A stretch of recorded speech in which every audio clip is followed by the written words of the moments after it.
Va ora in onda Auto da Fè, un mondo senza testa, una testa senza mondo, un mondo in testa. On est parti samedi dans une grosse voiture, faire tous ensemble un grand pique-nique dans la nature. En emportant des paniers, des bouteilles, des paquets et la radio. Jean-Pierre?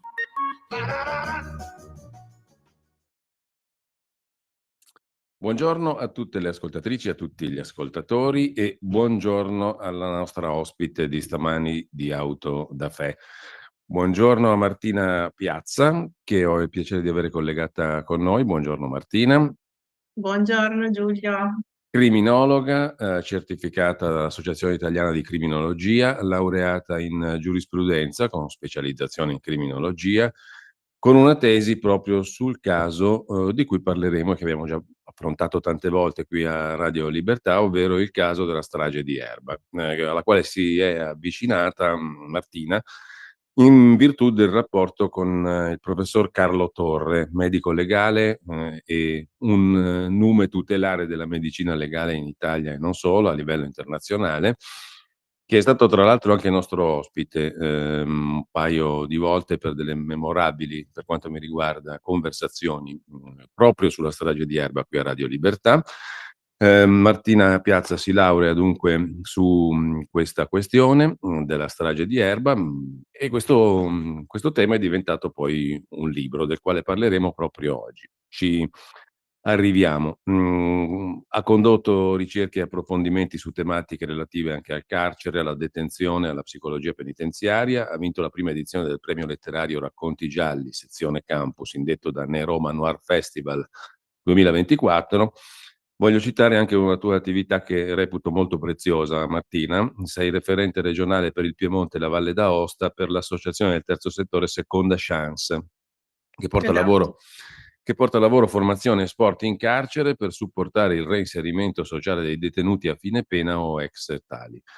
Hai studiato e approfondito anche temi come gli errori giudiziari, le ingiuste detenzioni e a questo proposito ti abbiamo citato qualche decina di giorni fa in una conversazione con Edoardo Montolli, perché Edoardo Montolli ha curato un numero speciale di Crimen, cronaca vera, Innocenti, che è uscito quest'estate, che potete trovare ancora sul sito dell'editore teaserlab.it. Tu ti sei occupata di diversi casi di innocenti ingiustamente condannati. Poi magari ci ritorneremo sopra su alcuni di quelli in futuro, no?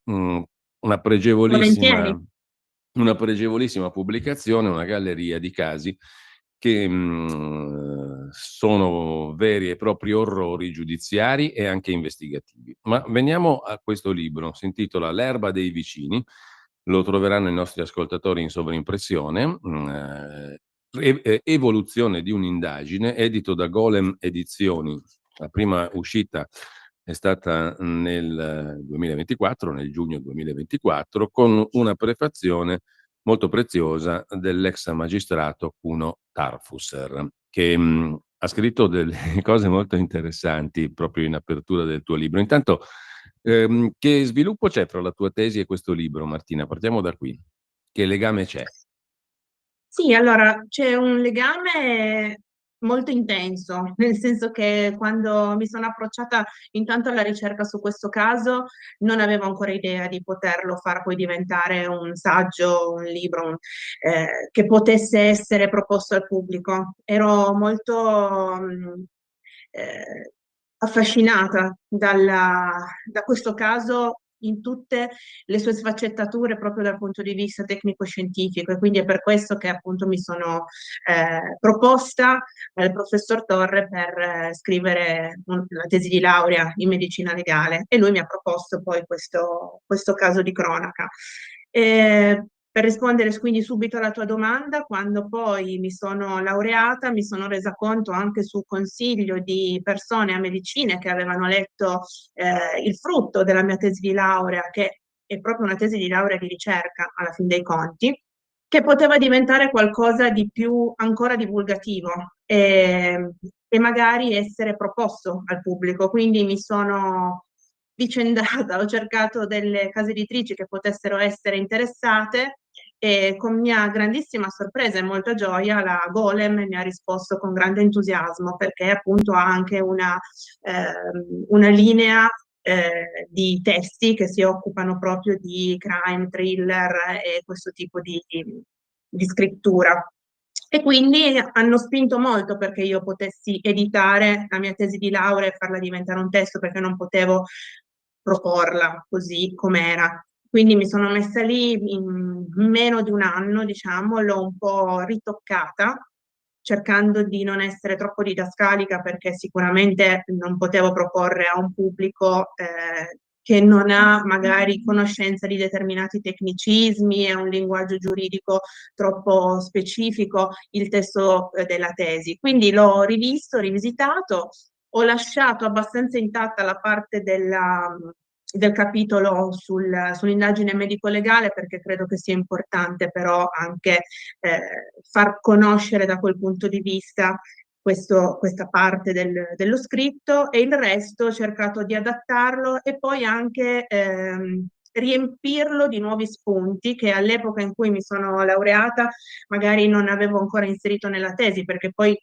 questa indagine, come scrivo nel sottotitolo, è sempre in evoluzione e quindi ho voluto inserire anche alcuni punti relativi poi agli avvenimenti successivi. Ecco, io dico da lettore che questo libro è utilissimo anche a chi dovesse aver già conosciuto questa vicenda, anche dai libri precedenti di Edoardo Montolli, di Felice Manti, su tutti, no?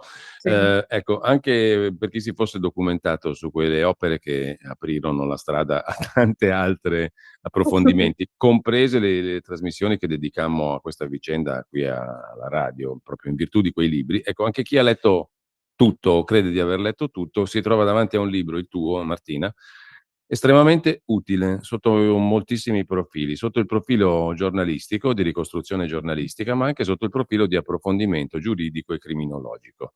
Questo lo dico da lettore che ha dedicato tanta attenzione a questo tema. Il dottor Kuno Tarfus era scritto la sua prefazione quando ancora non si sapeva come sarebbe andato a finire il processo di revisione, no? Che è finito malissimo perché ancora una volta non si è esaminato nulla circa i fatti che sono caratteristici di questa vicenda. I fatti in questi processi, sembra paradossale, ma tu lo documenti anche nel tuo libro, non sono mai entrati. E questa è una Certo. aberrazione colossale dal mio punto di vista, quale in pochissimi casi si è ravvisata, perché in questo periodo siamo sotto tutti quanti sotto il fuoco della cronaca di Garlasco, no? Però Garlasco ci sta dimostrando che i fatti alla fine, bene o male, vengono fuori. In questa vicenda di Erba i fatti non sono mai stati realmente esaminati, tant'è vero che il dottor Tarfusser scriveva, prima che andasse a finire male anche il processo di revisione, che aveva la speranza di credere che anche i coniugi Bazzi e Romano potessero avere un processo giusto, a differenza di quelli che avevano avuto fin lì. Il processo di revisione si è dimostrato estremamente ingiusto sotto questo punto di vista, no? Anche tu l'hai seguito da vicino. Il dottor Tarfus era presentato una richiesta a sua volta di revisione molto precisa e documentata, l'hanno trattato come un pazzo, anzi lo hanno messo, peggio ancora, sotto procedimento disciplinare alle soglie della pensione. Allora, l'introduzione è molto bella. A me ha colpito una parola perché il dottor Tarfus dice: io sono rimasto impressionato dalla lettera che Martina Piazza, l'autrice di questo libro di cui stiamo parlando, mi ha mandato, no? Una lettera molto candida, una persona comune, ti definisce così, una persona trasparente, per bene, intellettualmente onesta, che non si capacita di come sono andate le cose, no? Di come sia stata fatta una reale ingiustizia. Nella tua lettera tu scrivi: non sono una giornalista, forse non ancora, verrebbe da dire per tua fortuna, perché lo stesso dottor Tarfusser definisce i giornalisti esperti del nulla che per il fatto di avere una penna in mano o un microfono si ritengono in diritto di giudicare persone, travisare fatti, manipolare la realtà, fare scempio del diritto di critica e di cronaca, in nome del quale rivendicano il diritto per negare i diritti altrui. Credo sia una delle migliori definizioni di giornalismo che io abbia mai visto, purtroppo non per tutti, ma si applica sicuramente a tantissimi dei giornalisti che si sono occupati di questa vicenda. Vicenda caratterizzata da tanta omertà, tu scrivi nella lettera a Tarfusser. Mi vuoi chiarire cosa significa? Perché mi ha molto incuriosito il termine che tu hai usato. Beh, intanto Voglio ringraziarti per le belle parole che hai speso per il mio scritto, perché mi fa molto piacere che possa aver toccato i giusti punti per far accendere il tuo interesse nelle mie parole nei vari capitoli. Ehm, Quando io parlo di omertà, in realtà parlo appunto voglio intendere proprio tutta quella anche nebbia che c'è intorno a questo caso, proprio a cui ti sei riferito anche tu all'inizio, quando non si vuole accettare l'evidenza di alcune cose che sono evidenti, scusate il gioco di parole, ma che purtroppo non vengono e non vogliono essere approfondite fino in fondo. Quindi a me dispiace molto quando, no, ci si lava un po' le mani come Ponzio Pilato e si dice andiamo avanti senza approfondire effettivamente tutto quello che deve essere approfondito e nel modo giusto in cui dovrebbe essere approfondito. Quindi questo lo trovo una mancanza in un caso giudiziario di cronaca così importante, così distruttivo anche per delle famiglie, per la società, perché comunque la strage di Erba è un caso che comunque non ha, diciamo, grandi precedenti. Quindi il fatto di andare oltre con anche un po' di superficialità, passatemi il termine, ma comunque è stato così, perché ci sono tante evidenze che non sono entrate a processo, come tu hai detto, come se si studiano gli atti se ne rende conto. E quindi e tutto gira un po' intorno a questa mancanza di andare a fondo, come si sottolinea sempre. Sono d'accordo col dottor Tarfusser quando anche descrive il giornalismo in questo senso, ma più- proprio collegato al caso, perché io stimo moltissimo i giornalisti, è una professione che secondo me è molto utile e serve, perché anche grazie a giornalisti si è arrivati a conoscere alcuni aspetti di questo caso che non volevano essere portati a galla. Quindi sicuramente diciamo un giornalismo che è stato superficiale anche in questo caso e ne danno prova proprio le testate giornalistiche che dal primo giorno accusavano una persona, poi il giorno dopo hanno cambiato rotta e quindi anche lì è stato sempre tutto molto superficiale, molto tutto fatto perché si doveva seguire magari la notizia e scrivere il titolone sui giornali. Quindi questo, a mio avviso, non è stato un buon giornalismo, soprattutto per il caso di Erba. Ecco, Martina, io vorrei con te ripercorrere alcuni punti, non senza naturalmente togliere il piacere della lettura, il gusto della lettura e di una proficua lettura a chi ci sta seguendo, comprerà il libro, io lo consiglio caldamente a chi si interessa di questi temi e non solo, perché in realtà attraverso questa vicenda è un prisma, io l'ho sempre intesa così, attraverso il quale noi entriamo in una vicenda che dice molto di quelli che devono essere i livelli di civiltà nell'amministrazione della giustizia, di quello che dovrebbe essere il minimo indispensabile per garantire che la giustizia venga esercitata realmente. Questa vicenda riguarda i media, riguarda gli investigatori, riguarda i giudici, riguarda il pubblico ministero, riguarda il fare giustizia concretamente, ma anche il mondo dell'informazione. Quindi ci dite tante cose e da questo punto di vista chi se ne interessa credo che lo faccia, non per morbosità ovviamente, ma perché sono in rilievo dei beni pubblici essenziali, come l'amministrazione Sì. della giustizia, l'informazione e quindi anche il livello della nostra civiltà. Per esempio, capitolo 2, pagina 17 del tuo libro, se mi consenti, io ho Sì, appunto segnato certo, alcuni punti e quindi li prendo come spunto della nostra discussione. Tu lo fai, recupero anch'io. tu fai un'indagine criminologica di quella che è ciò che viene fuori da quel terribile fatto di cronaca, da quella terribile strage. Osservare le foto del sopralluogo, dei corpi senza vita, degli ambienti devastati, tu scrivi lascia senza parole, perché viene fuori un quadro di crudeltà e violenza difficilmente eguagliabile, no? Tanto che lo stesso pubblico ministero di Como in primo grado dice la più efferata delle stragi della storia della Repubblica, forse Già. anche del Regno, diciamo così, ma comunque in realtà questa crudeltà, questa violenza estrema, pianificata e ben gestita, mi ricordo quando lo intervistai tanto tempo fa che lasciò colpì anche il professor Francesco Bruno, il quale Mhm. disse un quadro di questo genere non può che essere riconducibile all'azione di un comando specializzato. no? Se noi pensiamo a Olindo e Rosa, è quanto di più abissalmente lontano c'è dal comando specializzato. Perché questa scena, come tu scrivi, di tale crudeltà e violenza non ha indotto da subito a fare indagini molto più serie di quelle che non sono state fatte? Perché arrivare da un comando specializzato, da questa scena di incredibile crudeltà e violenza, a due sempliciotti finiti in carcere, lasciameli definire così, beh, insomma, Certo. ce ne corre, no? Da un punto di vista tecnico, criminologico, come te la spieghi questa cosa?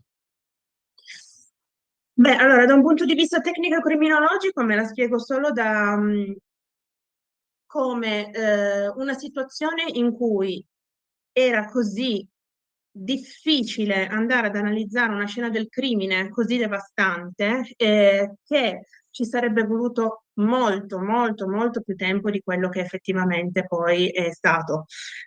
Una scena del crimine che ricordiamo era piena di sangue da tutte le parti, con un incendio devastante che è servito, ovviamente, era funzionale al depistare le indagini, a coprire eventuali piste alternative, far sparire prove e tutto quello che si sarebbe potuto rilevare.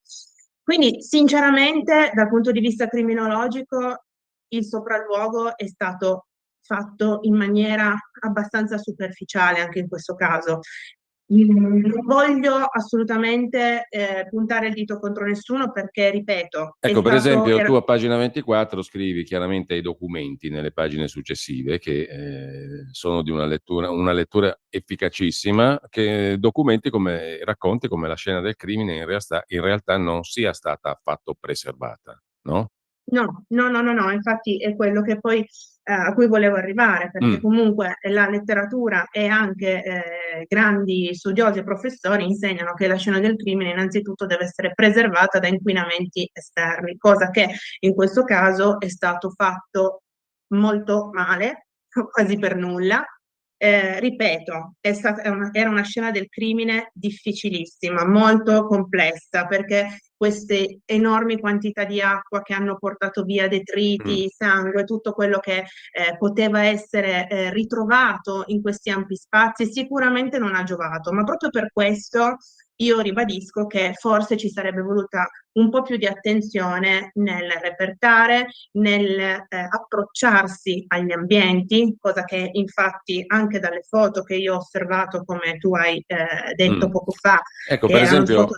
per esempio, scusami, non per interromperti, ma per interloquire, tu sottolinei come le foto fatte dal comando dei vigili del fuoco già presentino delle anomalie di incredibile peso e di incredibile portata. Perché, per esempio, accanto al corpo senza vita della signora Paola Galli, la mamma di Raffaella, la nonna del piccolo Youssef, ci sono alcuni addetti ai lavori che non indossano né guanti né copriscarpe. Questa cosa non è di poco conto, perché lo stesso professor Torre, mi ricordo, sottolineava che siccome questi non hanno utilizzato alcuna protezione, possono aver benissimo calpestato il sangue che poi, guarda caso, una traccia si troverà sul famoso battitacco dell'auto di Olindo. A parte il fatto che lì Mhm, dovremmo aprire un altro discorso perché non l'ha mai vista nessuno quella traccia lì. Quindi, esatto. dando per atto di fede che lì sia finita, la fede ha una sua spiegazione, potrebbe essere stata trasportata da coloro che hanno calpestato la scena del crimine, no? E infatti questo è un punto su O cui anche io, semplicemente da chi ha percorso quel cortile, perché poi quelli sono certo, scesi giù e certo. hanno lasciato tracce ovunque.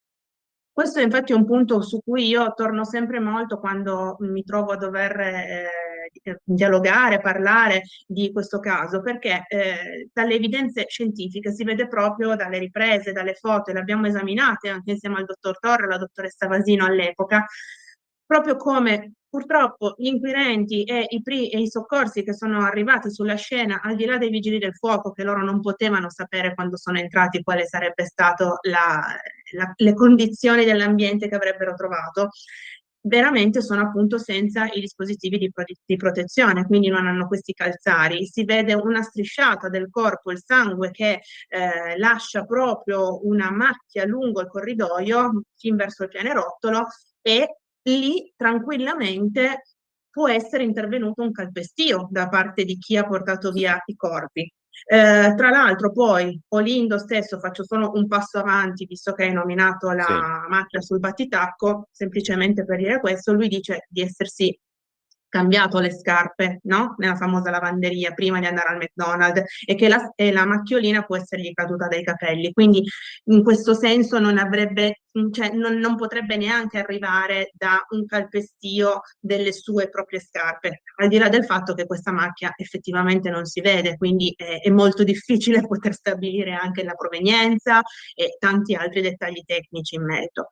Però sì, la scena del crimine è stata mal preservata, molte cose non sono state repertate, come ben sappiamo, molte cose che potevano essere di importanza rilevante, ma soprattutto il sopralluogo. Mi sento anche proprio di dire che questa affermazione è qualcosa che viene condivisa sia da coloro che ovviamente hanno potuto studiare le carte, vedere le foto, eccetera, sia da coloro che comunque hanno un certo tipo di opinione sul caso e anche dall'altra parte, perché è un dato di fatto questo. Non si può dire che la scena del crimine sia stata preservata, sia stata esaminata a fondo, questo assolutamente no, perché le foto lo dimostrano. Ed è una scena, Martina, sulla quale rimangono tracce di sconosciuti. Non sono Sì. Lindo e Rosa, non sono le vittime, non sono i soccorritori, non sono i vigili del fuoco, non sono i carabinieri, non è nessuno di quelli che sono intervenuti dopo la strage.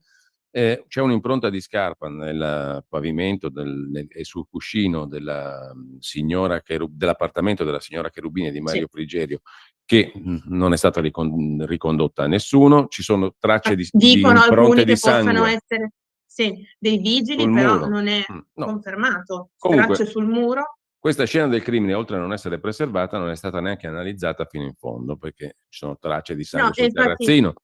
Quindi sul terrazzino della casa Castagna, che dà poi sulla strada all'esterno, certo, e che è ipotizzabile come via di fuga molto più sensata, perché qui, altro certo. punto, già a pagina 21 tu tocchi un tasto che a me ha sempre lasciato esterrefatto, no?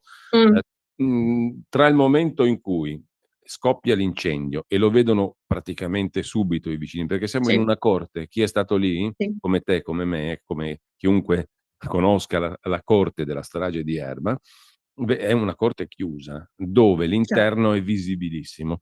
Infatti del fumo si accorgono subito i vicini di casa. subito. Il signor Ballabio e il signor Bartesaghi escono, sono anche vigili del fuoco, quindi escono subito. Tra la loro uscita e l'arrivo dei primi soccorritori veri e propri passa pochissimo tempo, no? Sì, Il cortile della corte permette di vedere tutta la scena.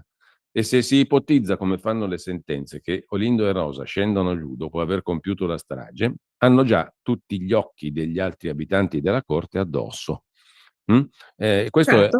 Questo non lo puoi aggirare, questo ragionamento, no? Come fai ad aggirarlo? Non Semplicemente puoi, ignorandolo. Non si motiva, non si argomenta assolutamente. su questo punto, no? Mi pare che sia così. Ma poi, come dici esattamente tu, questo incendio è stato un incendio che si è propagato con una velocità estrema, perché oltre a essere piccato in tre punti, è stato alimentato da acceleranti, che è stato anche identificato che non fossero profumi, come i due poi condannati hanno anche ipotizzato di aver utilizzato. Quindi qualcosa che ha fatto in modo che questo incendio veramente divampasse con una velocità estrema e in modo devastante. In più, tanti materiali all'interno dell'abitazione dei Castagna, oltre ad avere controsoffittature in cartongesso, c'erano anche proprio del mobilio ricoperto da dei laminati di plastica, quindi questo ha fatto in modo che si propagasse un fumo nero, che sappiamo che è quello che è stato visto,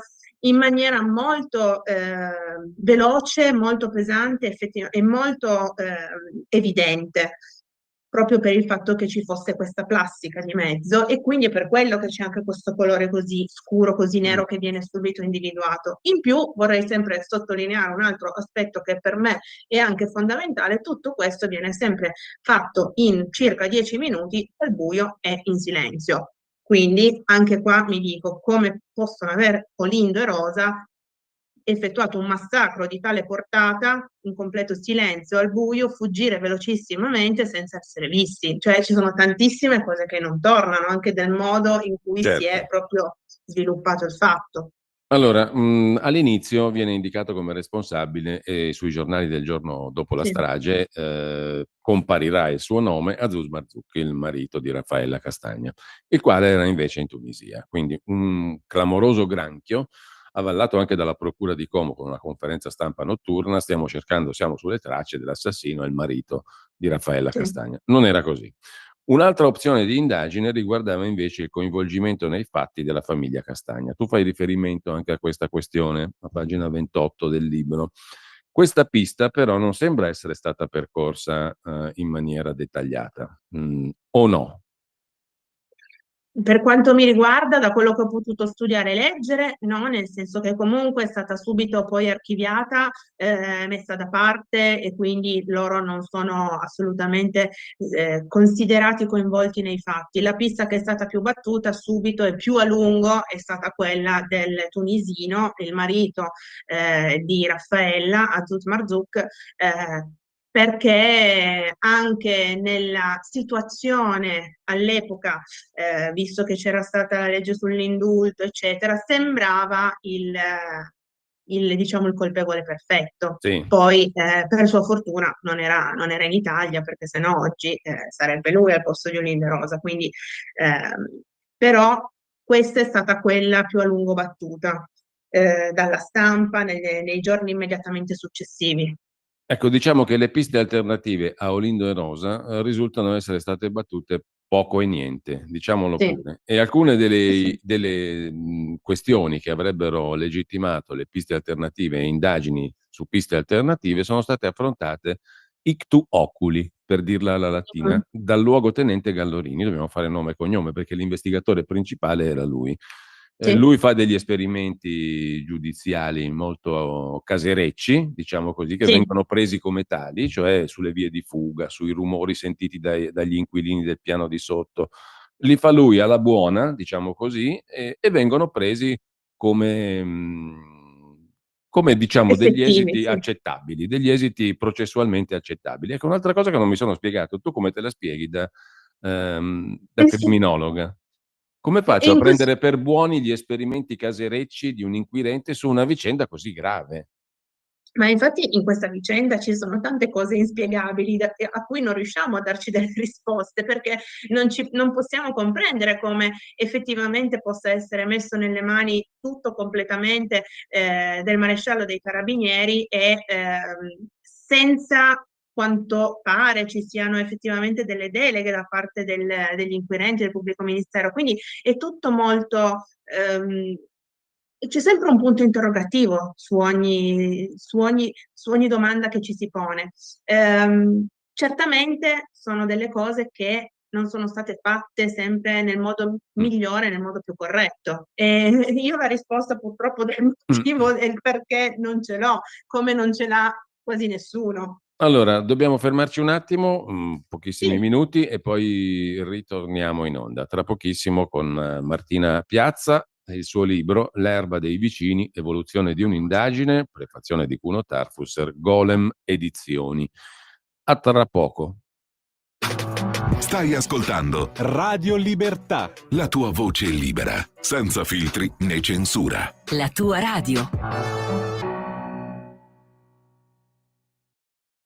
Lo amiamo perché ci offre sempre le cose più buone e naturali. Linea Alberto Acerbis! Se qualcuno a Natale, ciao amici e ciao a tutti, buona mattina, buon pomeriggio, sono Alberto Acerbi. Se qualcuno a Natale dice porco cane, sì, la Letizia non ne abbiamo già, siamo già quasi verso la fine, ve lo dico perché insomma, permettetemi, dopo 35 anni che sono nel mondo dell'olio con qualche migliaio di famiglie, cioè noi sono numero chiuso, Letizia 59 euro, ve ne ho parlato, una confezione bellissima, ma però io devo fare il regalo al Signor Dutour, perché il Signor Dutour insomma, voglio qualcosa di straordinario, allora fai una bella cosa, chiedi informazioni per quanto riguarda la confezione che si chiama dono.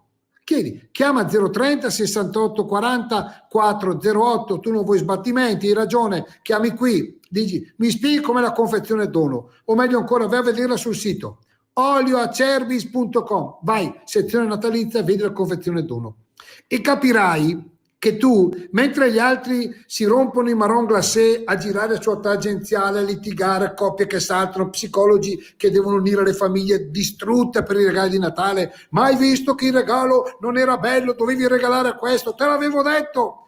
Fai una bella cosa, relax 030 68 40 408 oppure tramite il nostro sito olioacerbis.com, vedi tutto, già che sei lì magari buttaci dentro qualcosa tipo 3 bottiglie di olio, 6, quello che vuoi. Ciao, alla prossima, vi voglio bene. Stai ascoltando Radio Libertà, la tua voce libera, senza filtri né censure, la tua radio.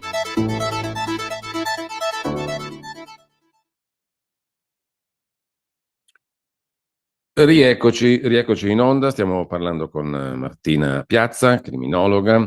Il suo libro L'erba dei vicini, evoluzione di un'indagine, edito da Golem Edizioni, con la prefazione da non perdere del dottor Kuno Tarfusser. Allora, Martina, riprendiamo il filo del nostro discorso.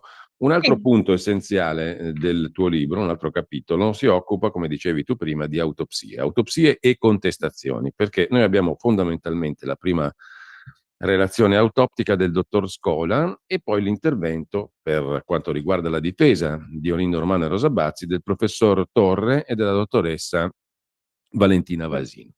Ecco, cosa viene fuori dal confronto che anche tu hai effettuato tra il lavoro di questi professionisti? Prima il dottor Scola per l'accusa e poi per la difesa il professor Torre e la dottoressa Vasino. Qua c'è un mare di questioni che potrebbero occupare l'intera nostra discussione, ma sinteticamente ce ne sono alcune clamorose che vengono fuori da questa vicenda e che ancora una volta, questa è la caratteristica di questa vicenda dal mio punto di vista di semplice osservatore, sono questioni mai affrontate. Il povero professor Torre è morto senza avere la soddisfazione minima di vedere affrontate e risolte con motivazioni chiare le questioni che lui aveva posto, no?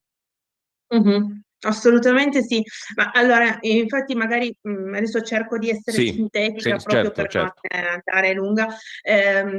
Sulle cose che mi hanno particolarmente colpito. Allora, innanzitutto non sono medico legale, quindi mi rifaccio agli studi che ho dovuto fare per questo tipo di indagine e di ricerca, ovviamente accompagnata dal professor Torre e dalla professoressa Vasino, però uno dei dettagli importanti nel momento in cui si devono effettuare delle autopsie innanzitutto è la tempistica, che sottolineano intanto anche poi il dottor Torre e la dottoressa Vasino, che le autopsie su 4 corpi sono state fatte in maniera molto sbrigativa, quindi in tempi molto veloci. Inoltre i corpi, questo lo posso dire perché ho anche visto le foto, non risultavano completamente puliti, le teste completamente rasate, quindi anche un'indagine delle ferite dove sono stati inferti alcuni dei corpi mortali evidentemente non sono state analizzate nel dettaglio, proprio perché alcune piccole cose possono essere sfuggite proprio per questo motivo, cioè è importante poter ripulire, lavare, rasare un cranio nel momento in cui è stata inferta una ferita. Inoltre un punto su cui si era molto attaccato anche il professor Torre è quello che riguarda proprio le ferite inferte dalla famosa stanghetta che Olindo diceva aver utilizzato, quindi questa stanghetta in ferro ricoperta di un tubo di gomma che lui avrebbe ingrassato con dell'olio per ricoprirla, però le ferite che poi sono state evidenziate e osservate sulle vittime non risultano essere compatibili con questo tipo di arma, proprio per quanto riguarda anche la tipologia di ferita. Il professor Torres era molto interessato per andare a cercare anche qualcosa che potesse effettivamente essere compatibile con questa ferita. Quando riuscì ad arrivare a un dunque e presentò la sua ipotesi che lui sosteneva grandemente in udienza, venne anche schernito per questa questa sua ricerca. Sì. Prego. No, non volevo interromperti, prego Martina. No, volevo solo chiudere il discorso appunto delle autopsie, anche il fatto che su tutti i corpi poi è stata evidenziata la ferita principale, no? Da sgozzamento su tutti quanti i corpi, compreso quella purtroppo del piccolo Youssef, che risulta essere una ferita molto particolare, inferta da qualcuno capace di poter fare Come una questo tipo di firma, tu dici, no? azione. Sì. Quindi diciamo è anche ben per- difficile che due sempliciotti, ripeto questa definizione, come Olindo e Rosa avessero una perizia di sgozzamento così elevata e Sì, professionistica. Perché quella assolutamente. è E un altro poi dato. anche Poi una il dottor Scola dice ci sono 2 coltelli e 2 aggressori. Non è detto, dice invece, ipotesi, no? ipotesi. Anche È questo non un'ipotesi, è un dato. non è un dato accertato anche perché poi non sono stati misurati i tramiti delle ferite, ovvero il taglio, no, che si riporta sul corpo, non sono stati misurati, non sono state misurate le altezze, quindi sul corpo, quindi anche da questo punto di vista si sarebbe potuto capire più o meno l'altezza dell'aggressore. Poi appunto, ripeto, non sono medico legale, quindi Ecco, ma ovviamente diciamo che la ricostruzione più problematica di tutte è quella della povera Valeria Cherubini, la moglie di sì, Mario Frigerio, no? Lì proprio non torna nulla, diciamolo no. pure. Diciamolo pure, anche perché comunque gli stessi due condannati non dichiarano mai di averla comunque inseguita e quindi anche a livello di dichiarazioni e loro confessioni non tornano anche poi il vario susseguirsi degli eventi all'interno del massacro. La Valeria Cherubini comunque effettivamente è l'omicidio su cui si dovrebbe soffermare di più per poter effettivamente capire meglio come sono andate effettivamente le cose, perché riporta tutta una serie di ferite, di tipologia di aggressione che si può riscontrare dal cadavere, perché il cadavere ci dà delle risposte se queste vengono cercate in un determinato modo.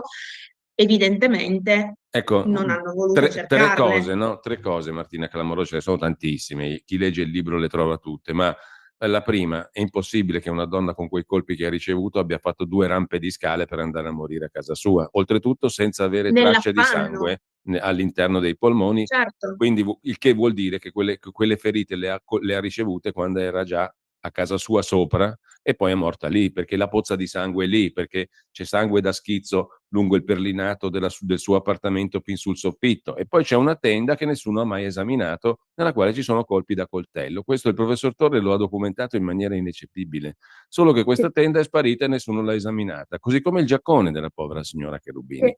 Come fa a essere stata colpita con una quantità enorme di colpi di coltello senza che il giaccone fosse neanche minimamente toccato? È chiaro che qualcuno l'ha inseguita, gliel'ha tolto e l'ha colpita dove è stata poi trovata, in una posizione del Sì, tutto sì, sì, sì. innaturale. Sì, sicuramente l'avranno provato a prendere da questo giaccone che si è sfilato e poi è stata finita lì dove è stata ritrovata. Ma infatti quello di Valeria Cherubini è tra gli omicidi, è quello che poi viene anche ripreso dalla dottoressa Vasino anche per il processo di revisione. Lei fa nuovamente una relazione su Mm. questo omicidio, proprio molto particolareggiata, proprio perché è quello su cui si possono ottenere più dettagli per capire come siano andate le cose. Però Ecco, purtroppo anche in questo caso di nuovo non Martina, è stato poi così. la signora Cherubini viene sentita gridare aiuto, aiuto, quindi è viva, Sì, perché la sì, lesione, una delle lesioni che riporta è tale da averle tagliato la lingua alla radice, alla glottide, alla sì. radice, non poteva più articolare parola. Quindi quando grida aiuto, aiuto è viva, vuol dire che i suoi aggressori sono ancora lì. Ma il Viene problema sentita è che viene sentita dai soccorritori. Quindi come esatto, diavolo quello che fanno i 2 aggressori a fuggire senza essere visti da quella corte che abbiamo descritto prima? Questo è un rebus insolubile. Se noi prendiamo le sentenze per come sono state scritte, non ne usciamo. Non possiamo spiegarla questa cosa qua. No, è un gatto che si morde la coda perché è impossibile, come hai detto benissimo tu, il fatto che lei gridasse aiuto, aiuto, sentita dai soccorritori, con suo marito che ancora indicava di andare sopra addirittura ai primi soccorsi e poi anche successivamente ai paramedici, è impossibile che Rose e Olindo fossero ancora lì o comunque fossero usciti dalla corte poco prima, quindi certamente questo è un dato di fatto. Ecco, poi ci sono una quantità di dati che ci dicono, che ci rendono probabilissimo che lì c'erano persone all'interno dell'appartamento ad aspettare che le vittime tornassero a casa. Perché, per esempio, come è morta Raffaella Castagna, come è morta, è stata aggredita, questo è indubitabile, c'è trovato del sangue all'interno della porta, quindi come se fosse stata colpita una volta entrata e richiusa alle sue spalle la porta, E questo da è anche persone che un'altra erano cosa già che... all'interno. Il bambino non grida, no, quindi diciamo e non può essere stato ammazzato laddove è stato trovato, dice il professor Torre. E il Sì, fatto o che comunque in quella posizione è stato poi girato sì, anche dai soccorsi a quanto pare. No, ma questo c'era che... gente di sotto, i siriani che abitavano di sotto, che sentono rumori molto prima della strage, provenienti Più o meno sì, dall'appartamento dalle 5 più che o meno. doveva essere deserto. Tutti questi dati di fatto mai spiegati, mai analizzati. Questa è la cosa incredibile. Questa è la cosa incredibile, è una cosa su cui non ci daremo mai pace, perché le evidenze ci sono e prima o poi qualcuno dovrà prenderle in considerazione, perché non è possibile una cosa di questo tipo. E quello che hai detto bene, a me è un altro dettaglio cui tengo molto, proprio quello della porta, della parte interna della Sì, porta di Casa sì, Castagna, che effettivamente, se uno va a vedere nel dettaglio anche bene le foto del sopralluogo, non viene praticamente mai fotografata. E anche quella parte lì non viene analizzata. Come fa a essere così imbrattata di sangue, come giustamente hai detto tu, se gli aggressori sono arrivati da fuori, quindi la povera Raffaella apre la porta e loro l'aggrediscono, e come fa a essere così sporca la porta internamente?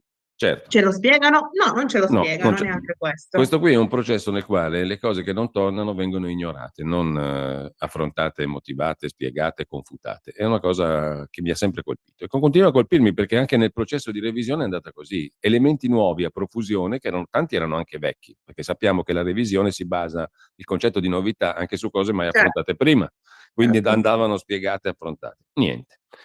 Un'altra cosa eclatante, tu ne parli a pagina 50 del tuo libro, ma è un'altra roba che non sta né in cielo né in terra, il fatto che il meticolosissimo lavoro dei RIS dei carabinieri sulla scena del Beh. crimine e a casa dei due imputati ci conduce a un risultato incredibile. Nessuna traccia delle vittime a casa degli imputati, nessuna traccia degli inquisiti, degli imputati a casa sulla scena del delitto.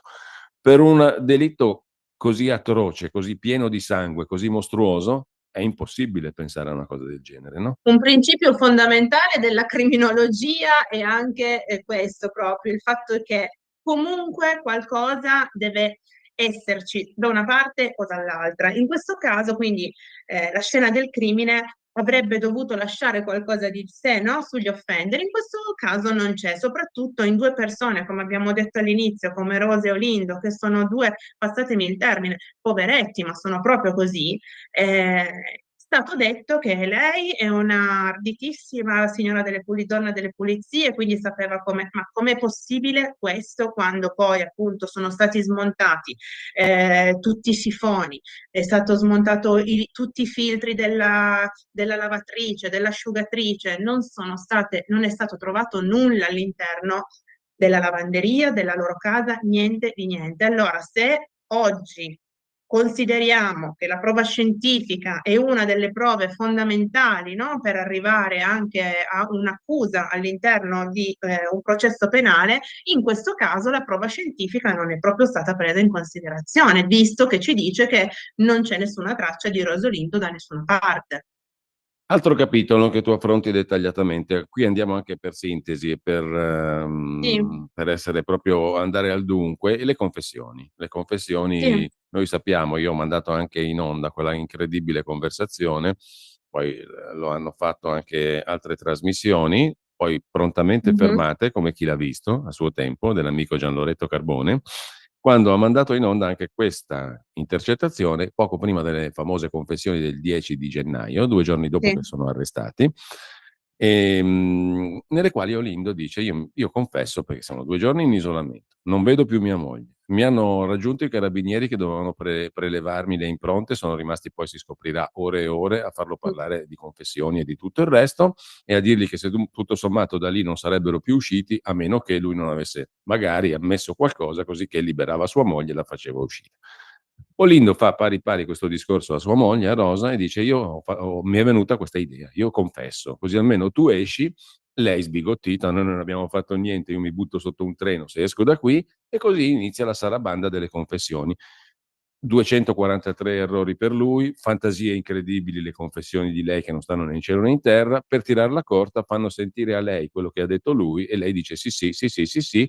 E lui stesso a un certo punto, che è l'unico che è capace di leggere, ha letto il Fermo, qualcosa sa, e ha letto i giornali per un mese, e lui a un certo punto dice: però siccome le cose non tornano, perché non sanno da che parte girarsi, né lui né lei, metta quello che vuole, dice Olindo agli Sì, inquirenti. sì, Ecco, sì. da un punto di vista di una persona che si è laureata in giurisprudenza e che fa la criminologa, io non so come chiamare se si possono chiamare confessioni quelle robe qua. Permettimi il termine, ma sono robe abborracciatissime.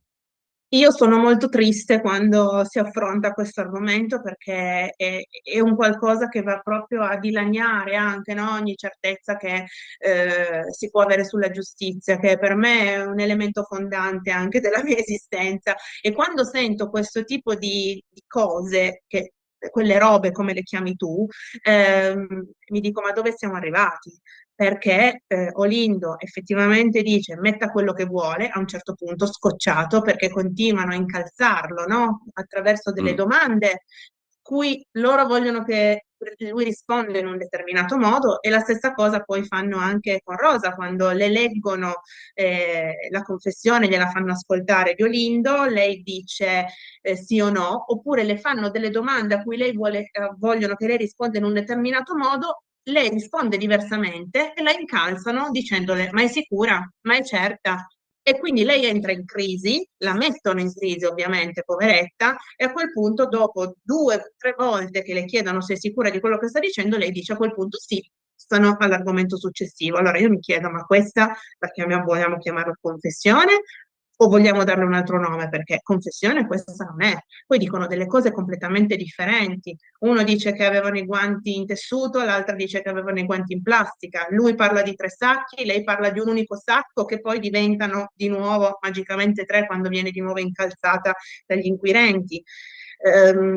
Danno anche dettagli sulle imposte, che prima erano chiuse, poi le ha chiuse lui, poi erano riaperte, cioè ci sono un continuo cambiamento. Infatti io le ho ascoltate più volte, mi sono presa moltissimi appunti anche per poterci ragionare sopra, e non ne venivo a capo.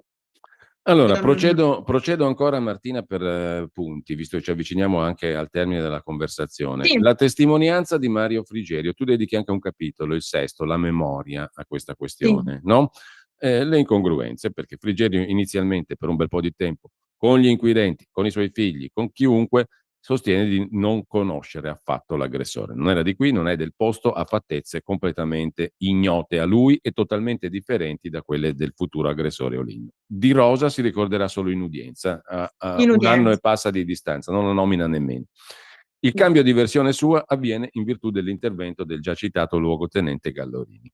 Sulla memoria ti lascio dire quello che vuoi in un minuto. E No. l'altro punto è la macchia di sangue sul battitacco. Abbiamo detto che nessuno l'ha mai vista. Il professor Torre, mi ricordo, proprio conversando con me tanti anni fa, diceva: ma io non l'ho mai potuta esaminare sta macchia, perché non so che forma avesse, non so se fosse da gocciolamento, da trascinamento, da chissà qualsiasi altra causa, perché non l'ho mai vista, non c'è. Lì abbiamo una fotografia con un cerchietto rosso, dentro il quale non si vede nulla. Dopodiché, un'altra questione molto interessante dal punto di vista, credo, criminologico, che tu metti in luce in maniera molto chiara: questa macchiolina, questa traccia di sangue sul battitacco della macchina di Olindo, viene definita una traccia molto degradata da chi la trova, perché usa il luminol, che si usa quando la traccia è quasi scomparsa e devi fare un'operazione molto accurata per trovarla, no? Salvo poi non essere visibile da nessuno, mi devono No. spiegare come si fa. Però, incredibilmente, il professor Previdere, che la esamina, dice che si tratta di una traccia pura, molto ricca, piena. Come fanno a stare insieme queste due cose? L'unica spiegazione è che il dottor Previdere abbia Ha potuto esaminato esaminare qualcos'altro. qualcos'altro, e tra l'altro la macchia di sangue fotografata in luce io mi chiedo come possa dare evidenza di sangue, Ecco, il visto che il luminol luminol funziona al buio, noi abbiamo una foto funziona al con la buio. luce. Infatti non Esatto, si vede nulla. assolutamente no. Tra l'altro ci sono anche nelle foto che io ho potuto osservare, ci sono le foto fatte dai RIS dopo l'aspersione del luminol all'interno dell'appartamento dei coniugi Romano, dove appunto non si vede nessuna luminescenza. Allora mi chiedo come è stata fatta questa fotografia famigerata sulla macchina, perché i giudici hanno accettato questo reperto, questa fotografia con questo cerchietto rosso dove non si vedeva evidentemente niente. E questo anche qui è inspiegabile, e come dicono il dottor Cuno Tarfus, prima il dottor Torre, bisogna veramente fare un atto di fede per poterci credere. Sulla memoria, brevemente, Sì, volevo solo dire sì. che ho approfondito attraverso lo studio e la consulenza del dottor Strata, luminare dell'Università degli Studi di Torino, per cui ci spiega come un ricordo viene ricostruito anche nel tempo, ed è uno studio veramente molto interessante e molto bello, che invito tutti a leggere, perché ci insegna qualcosa proprio questa ricostruzione, Sì, sì. e ci insegna anche a capire che quello che è il ricordo di Mario Frigerio purtroppo non è Tu hai un parlato ricordo anche di un altro veritiero. grandissimo scienziato, al pari del professor Torre, no? Il professor Strata, che ha Sì, fatto un'operazione memorabile, l'abbiamo sentito anche lui a suo tempo. Credo sia sì, ancora in vita, ha 90 anni sostanzialmente. sì, sì. Capitolo 5, questo è un capitolo per il quale ti devo fare i complimenti da lettore, Martina, perché in sole 10 pagine tu riesci a mettere in fila cosa è stato trascurato in questa indagine, che Ci ho provato, è praticamente stata dura. avrebbe assorbito un intero libro anche soltanto questo capitolo, no? Quindi non tolgo ai lettori il piacere di scoprire cosa è stato trascurato. Tra le altre cose, non solo ci sono cose trascurate, ma cose distrutte, reperti che sono stati distrutti, contrariamente a quello che chiedeva la Corte di Cassazione. Ma pare che in questa vicenda processuale tutto si possa fare, no? Tranne che esaminare la realtà e i fatti. Reperti importanti distrutti. Oppure ritrovano uno scatolone pieno di oggetti repertati e mai analizzati, distruggono anche quelli, vanno distrutti anche Sì, tra quelli. l'altro con i sigilli aperti, quindi non ci si chiede come sia possibile. Sì. Oppure, per esempio, sempre all'interno di questo capitolo, com'è che, ti chiedo questo, com'è che non viene mai sentito e mai reputato degno di attenzione un testimone auricolare e oculare, ovvero Mm, certo Cenkum Ben Brahim, che poi si chiama diversamente, l'hanno ritrovato sì, anche le sì, sì. Iene, l'hanno recuperato in Tunisia. Questo è un testimone che va a dire la sua, subito, nell'immediatezza della strage. Il logotenente Gallorini terrà la sua testimonianza nel cassetto fino a che non abbrancano Olindo e Rosa. E già questo lascia una luce pessima su tutta questa storia, ma questo qui non viene ritenuto credibile. Dirà di aver visto anche il fratello della morta, cioè di Raffaella Castagna. Sì, dirà Niente. delle cose molto interessanti, che meritavano almeno di essere approfondite. Non dico che potessero essere la vera verità, per Certo. carità, perché poi comunque non è stato provato, però approfondiamo. E anche qua non si capisce il motivo per cui questa persona non possa essere stata ascoltata e non abbia potuto testimoniare, perché le spiegazioni che noi ci possiamo dare, tra l'altro, le possiamo solo basare su delle supposizioni, perché tanto piacciono in questo processo. Mm. E quindi dire forse perché era una persona che viveva la giornata, di espedienti, quindi perché non aveva una fissa dimora, perché aveva avuto problemi con la droga e quindi non considerata attendibile, però non è che possiamo escluderlo a priori. Bisogna evidentemente capire un attimo più a fondo se questa persona ci può dire qualcosa di interessante o Certo. meno. Allora, voglio toccare un ultimo tasto, anche questo è un capitolo del tuo libro, i media, i mezzi di comunicazione. E ti chiedo un giudizio su come i media hanno trattato questa vicenda. Perdonerai la banalità e la povertà di No, no. di questa domanda, ma chiedo il tuo giudizio su questo aspetto mediatico. Il mio giudizio è molto cambiato, nel senso che se all'inizio potevo essere anch'io, no, influenzata da quello che sentivo ai giornali e ai telegiornali, poi successivamente, approfondendo le carte, mi sono resa conto che era tutto l'opposto. E nella mia vita, nei miei studi, in tutto quello che ho fatto successivamente, ho deciso di approcciarmi in una modalità molto più critica nei confronti dei giornali, perché secondo me sono un mezzo utilissimo per arrivare a farsi delle opinioni, ma devono essere usati in maniera oculata, cioè non dobbiamo credere sempre al 100% a quello che ci viene detto, nel senso ascoltare più fonti, e questo è il metodo che uso anch'io, ascoltare, leggere più fonti per avere una ricostruzione più efficace, no? Di quello che vogliamo conoscere. I mezzi informativi, i mass media in questo specifico caso purtroppo hanno contribuito a fare un lavoro molto, diciamo, a sfavore, no? Degli imputati all'epoca non ancora condannati, cosa che a mio avviso non è stata corretta, perché comunque sia noi non possiamo sbattere così come vogliamo il mostro in prima pagina senza averne una certezza. E quindi hanno fatto in modo che questo processo diventasse effettivamente un processo di grande mediaticità e che ha contribuito anche alle conclusioni a cui siamo arrivati. Allora, concludono il libro Uno scambio epistolare con Olindo Romano, che dice molto, Sì. anche semplicemente leggendo quel che lui ti risponde, di chi è Olindo Romano, come ha documentato peraltro anche Antonino Monteleone intervistandolo per Le Iene.